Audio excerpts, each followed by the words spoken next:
Isa na namang napakasarap na dessert ang itatampok natin ngayong araw. Gagamit kasi tayo dito ng kilalang powdered chocolate na Milo. Isa pa ay budget-friendly at easy to make lang gawin itong dessert recipe na gagawin natin. Tiyak akong uulit-ulitin ninyo ito sa sarap. Kaya ano pang hinihintay natin? Let's start! Sa paggawa ng ating dessert, ito ang ating mga kakailanganin. 2 lata ng 360 ml na evaporated milk. Gagamit din tayo dito ng cornstarch. Kakailanganin din natin ng white sugar. And sabi ko nga kanina ay gagamit tayo dito ng Milo. And last ay tubig.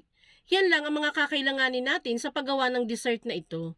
Sa isang lutuan ay ilalagay lang natin dyan ang 2 lata ng evaporated milk. Next ay maglalagay tayo dito ng 3 kutsarang cornstarch.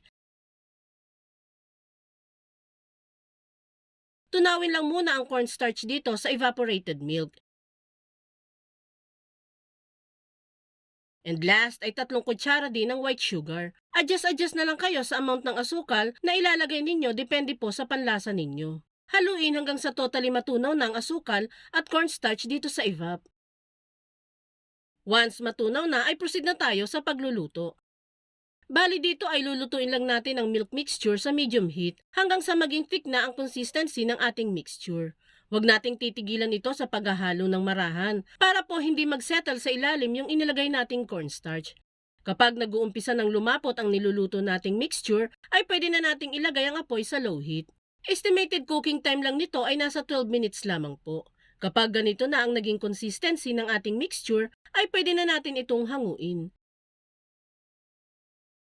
I-transfer lang natin ito sa mga preferred nating lagayan. Palamigin muna at hayaang mag-set ng bahagya ang mixture bago mag-proceed sa isa pang mixture. Para naman sa isang mixture, ay dito ulit sa lutuan natin, maglalagay tayo ng 1½ cup ng tubig. Next ay maglalagay tayo ng 2 tablespoon ng white sugar. Again, adjust nyo na lang po ang asukal depende sa gusto ninyo maging tamis nito.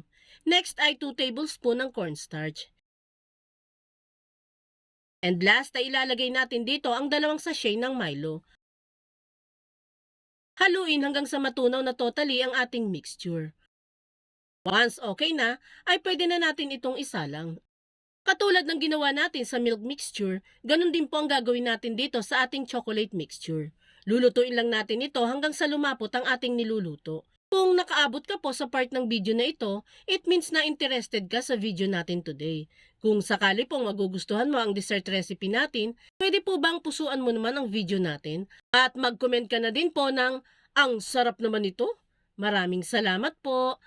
Once ganito nakalapot ang consistency ng ating mixture, ay pwede na natin itong hanguin.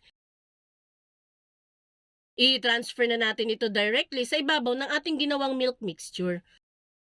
Palamigin muna natin ito hanggang sa wala nang maramdamang init sa lagayan. At saka ito ilagay sa ref ng 2 to 3 hours para mag-completely set na ang ating dessert. And makalipas ang 2 to 3 hours na pagpapalamig, ay ito na yung ginawa natin. Lalagyan lang natin yan ng toppings na Milo para mas maging appetizing itong tingnan. Pero ito naman po ay optional lamang. Kapag nalagyan na lahat ng toppings, ay ready to serve na itong ating masarap at easy to make na dessert.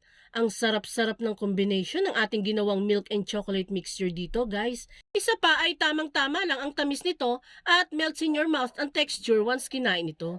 Tiyak akong magpapagawa ng paulit-ulit sa iyo ang pamilya mo once na natikman nila ito. Kaya try mo na din gumawa nito. Paano guys? Dito na kami! Diyan na kayo! Bye!